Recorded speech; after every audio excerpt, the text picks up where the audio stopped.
All right. So in I'm Old-Fashioned, we have basically a kind of a standard introduction here of the progression 1-6-2-5 that we see in so many different standards.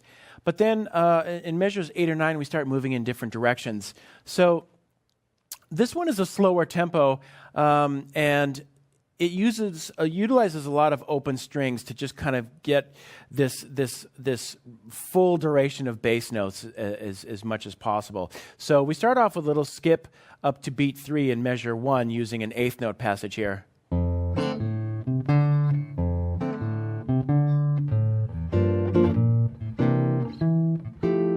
So it's almost kind of like an underlying 3 feel or a shuffle feel. It's so when you have that kind of a tempo and that kind of a feel, you can really use a lot of these little bass line runs using open strings as well as fretted notes to connect these chords together. And that's what we're doing in the first 4 bars here. So we have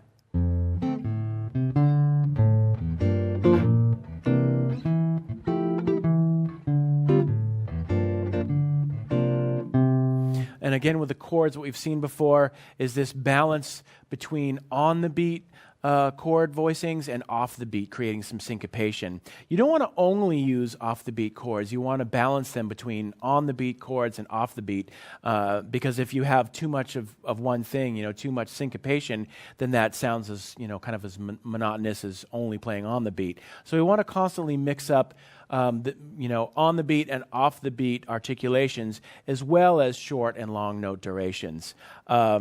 So looking at the next 4 bars here, starting with the B flat, we get out of that B flat and connect that to the F6 in measure 6 using a 2-5.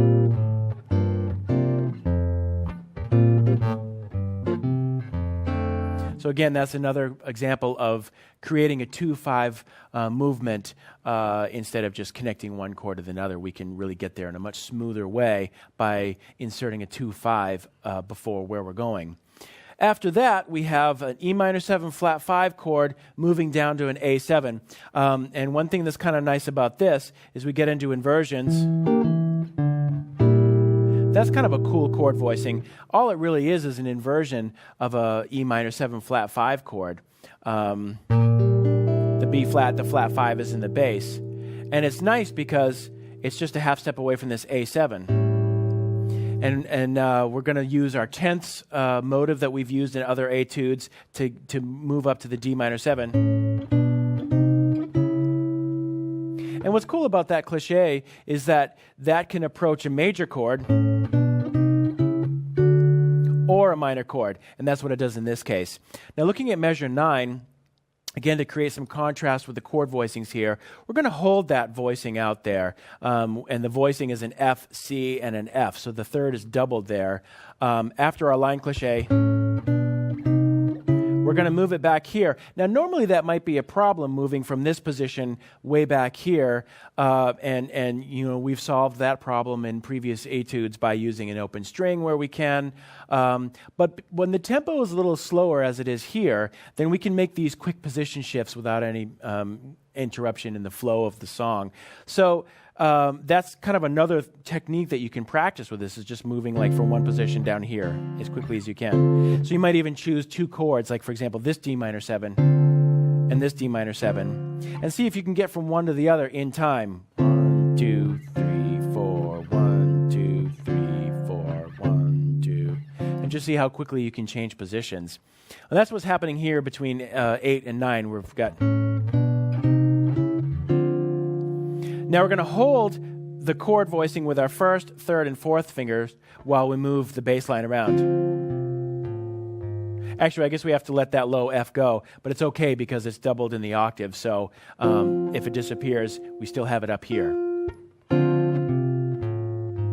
And then that is contrasted by 2 quick jabs on the G13. So we have long, short, another long. And then this is a kind of a cool device that Wes Montgomery and many other jazz musicians love to use.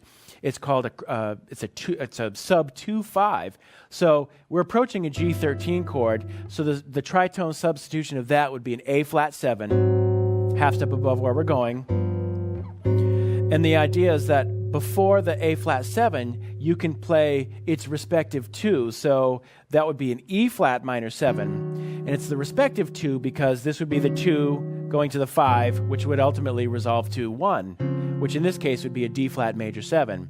But with a sub 2-5, you do a 2 minor 7, 5, and then resolve down a half step, which is a really nice way to get into the next chord. And I think when you're working with a slower tempo as we are here, it invites a lot of harmonic opportunities. It's nice to hear these chromatic approaches, sub 2-5s, even just a lot of dissonance because it gives because of the slow tempo, your ear has a chance to really kind of relish that sound for a second, and attention and resolution has a lot more impact at a slower tempo because you can hear it really resolving. And that's what's happening here in measure 11. So we have this D minor 7, and that's going to be long, followed by the E flat minor 9. And that's also a nice move because we have this voicing of D minor 7, and the F acts as like an anchor or a bridge that will hold these two chords together, D minor 7. It's a nice sound. And it's also part of the A flat 13. So we have this common tone of F that really connects three otherwise fairly unrelated chords, D minor 7, E flat minor 9, A flat 13. And then back to our G13 move. From there, it's kind of a lot of the same things that we've seen before in terms of our little chord jabs.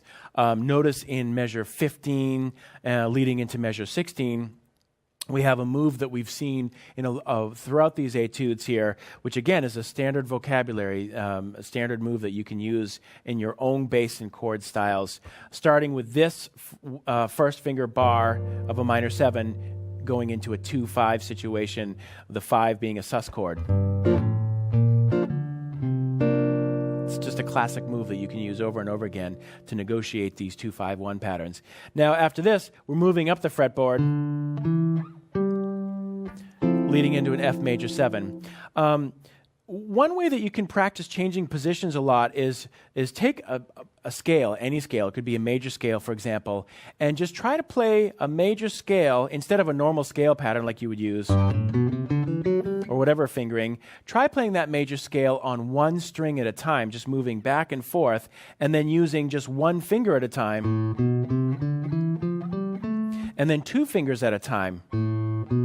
Switch, switch. And that will get you accustomed to a lot of these moves where you're working through various positions and keeping this quarter note bass line flowing. It's very important, all while throwing in chord jabs on top. And so that's what's going on here in 15 and 16. Position shift, another one, and then we're home to F.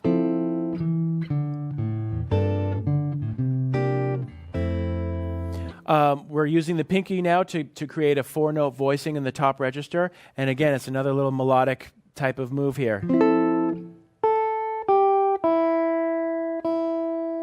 So that's happening as a theme above our chords. Now we have sort of like a little mini modulation to the bridge. The bridge, it moves temporarily to A major. It's almost kind of like modulating for just a minute to the 3 of the key. So we're going to get there using a 2-5. And since we're already down in this region of the neck, we'll just play our B minor 11 here. And then an E13 flat 9 is kind of nice. And that's a really nice voicing that you can use that's full and rich and leads quite nicely into the next A major 7. In bar 21, we have this A major 9, and we're gonna use our concept of a pedal like we've done before. We're going to use the pedal on the 1, which is A, instead of going to the 5. And that's nice because now we hear the movement of chords all changing above this A, this constant A pedal. So I thought it would be nice for the first A major 9 chord to utilize open strings because we kind of have that introduced with the F major 7 in measure 19. And then again, in the following bar, So that open E string is acting as sort of a connector between those otherwise unrelated chords. So not only can you use common tones theoretically, but also texturally, like in the case of an open E string. That's a great textural connector that you can use. And then we're into the E13 flat 9, but then we're back to using open strings in measure 21 with this nice voicing for A major 7.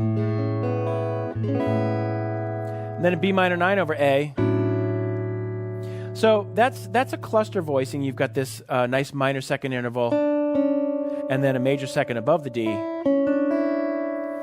So in order to get into that, you might want to finger the first A major 9 chord like this, using your third and fourth fingers, because that's a lot easier to move from here into the next chord, as opposed to fingering that A major 9 with your first and second finger. Now you have to really go out of your way to get back here and try to get into that chord voicing, which probably won't happen at this tempo because it's just too far of a move to make. So again, this goes back to one of our golden rules of your fingering should be determined by where you're going next, you know? So think about where you're going next and then maybe back up. Say, okay, I know I'm going to get to this B minor 9 over A. So from here, what would be the best fingering that I could employ for the A major? Probably this. Now it's just a quick little stretch over there to get that. And then I'm even set up to do my next voicing, C sharp minor 11 over A.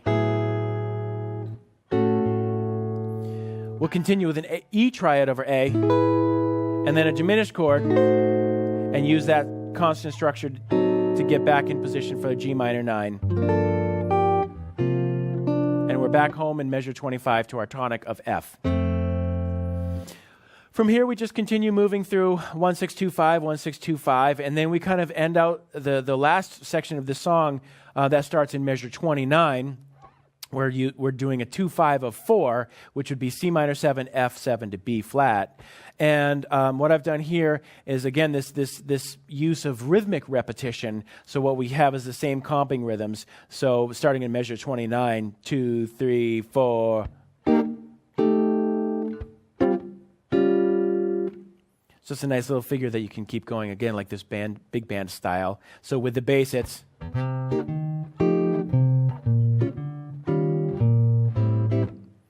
Okay, and then we just have a short little turnaround, A, D minor, into a B half diminish, B flat minor 6, A. So here's another example of when the chords move in half steps, you don't have to move your bass line at all. It's okay to just stay on the roots, you know, because there's not a lot of time and space to move around. Anyway, and even if you did do that, you know, it would kind of sound, you know, a little interrupted. It would interrupt the flow of the chord progression. So we're just going to hang out on the roots. A. Now we can move around. Now we have our a tritone substitution with the A flat 7 approaching the G minor, and we're going to use our bass chord bass triplet rhythm that we've seen earlier. So from the D7 sharp 9 we have. So we're using both the 5 and the sub 5. Sub 5.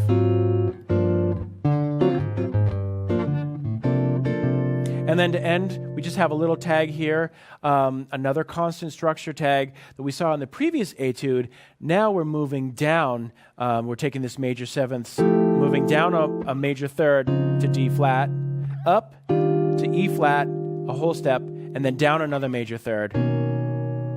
And then we'll bring it home with the original 2-5 of the key. And I think, you know, this might sound like it's coming out of left field, but when you're playing solo guitar or even accompanying somebody in a duo situation, there's a lot of harmonic liberties that you can take. I mean, you wouldn't be able to just throw this in if you were playing, you know, in a quartet with a piano player, for example.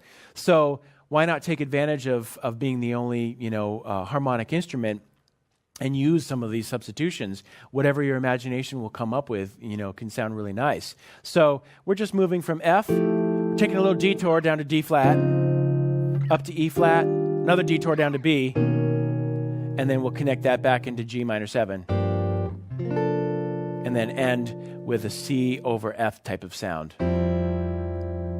So the last phrase from 33 is 1, 2, 3, and.